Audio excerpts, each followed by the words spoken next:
The morgue was cold, sterile. It reeked of formaldehyde and despair. Eleanor stood over her son, Liam, his face a peaceful mask. But his peace was a cruel illusion. He was supposed to be backpacking through Europe, not lying on a slab. Liam was gone, murdered. His organs, she discovered, were missing, stolen for the black market. Rage, hot and white, consumed her. This was no random act, this was orchestrated. Someone had profited from her son's death. The police investigation was a slow, meandering thing. Eleanor knew she couldn't rely on their brand of justice. She wouldn't bury Liam until every piece of him was returned. Eleanor began her own investigation.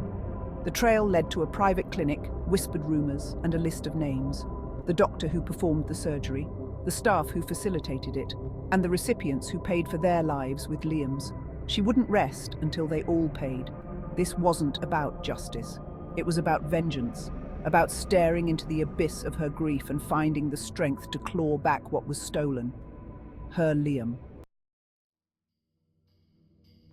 After the accident, young Oliver knew he couldn't face this alone. His mother, a figure who understood the language of the streets, felt comfortable in the shadows. She found her allies in the city's underbelly, ex-military, skilled with their hands and silent in their movements.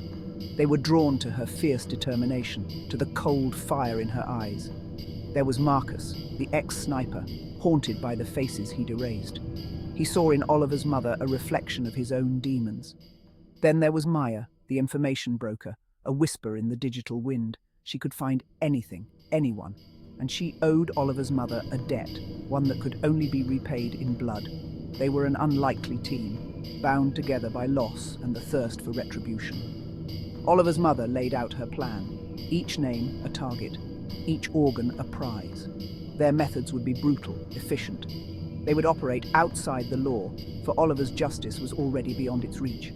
Their first target, the doctor, the architect of this nightmare. He would be the beginning, the first chord in their symphony of revenge. The clinic was nestled in a wealthy suburb, all gleaming white walls and the sterile scent of antiseptic. It reeked of privilege and hypocrisy, a place where life could be bought and sold. Tonight, it would be a slaughterhouse. Marcus took up position across the street, his rifle a silent promise. Maya, a phantom in the shadows, disabled the security systems. Eleanor, cloaked in darkness, entered through a side door, her steps purposeful, her heart a drumbeat of rage. The doctor was in his office, surrounded by medical texts and the illusion of respectability. He looked up, startled, as Eleanor stepped into the light. He recognized her instantly, fear widening his eyes. He stammered, trying to speak, but Eleanor silenced him with a look. There was no need for words, only the cold, hard truth of the scalpel in her hand, the same scalpel he had used to desecrate her son. His screams were muffled, swallowed by the night. Outside, two more figures joined the shadows. Justice, swift and brutal, had been served. Section 4. The Heart of Vengeance. Their next target was a billionaire, a man who bought his way onto the organ list, his life extended by Liam's heart. He lived in a fortress, guarded like a king. But every fortress had its weaknesses. Maya, the spider in the web, had found theirs. A disgruntled employee, a lapse in security protocols, a secret entrance. They moved like wraiths through the manicured grounds, their movements honed by grief and purpose. Guards were dispatched swiftly, silently. They were professionals, leaving no trace. Eleanor found the billionaire in his study, surrounded by luxury and the trophies of a life lived without consequence. He looked up, startled as she entered. The fear in his eyes was almost satisfying. He knew why she was there. He knew whose heart beat in his chest. "You can't outrun death," she said, her voice low and devoid of emotion. He reached for the phone, but Marcus's bullet was faster. The billionaire slumped back, his eyes staring vacantly at the ceiling. Liam's heart, still beating in his stolen chest, would beat no more. Section 5. A son's life, a mother's oath. The list was growing shorter. Each name crossed off brought a fleeting sense of satisfaction, but it was quickly consumed by the gaping hole in her life. Liam was still gone, and there was one name left, one organ: Liam's eyes. The recipient was a young man, barely out of his teens. He had been in a car accident, his future hanging by a thread. Liam's eyes had given him back his life. Eleanor struggled with this one. This felt different. This felt wrong. But Liam was gone, taken from her. Didn't she deserve her own justice, however brutal it may be? She had vowed to retrieve every part of him, and she would not break that vow, not even for a boy who had been given a second chance. The conflict raged within her, motherhood battling vengeance, mercy wrestling with rage. The decision she knew would break her, one way or another.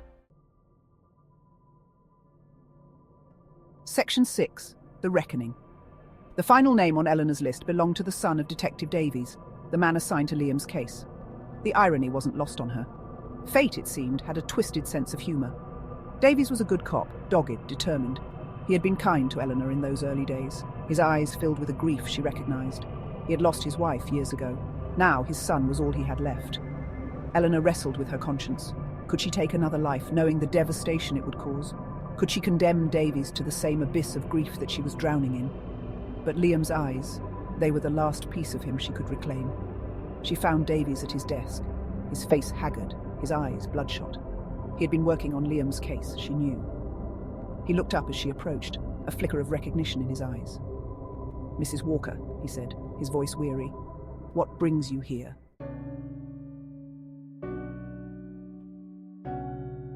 Section 7. Ashes to Ashes. Eleanor stood before Davies, her hand trembling on the gun in her pocket.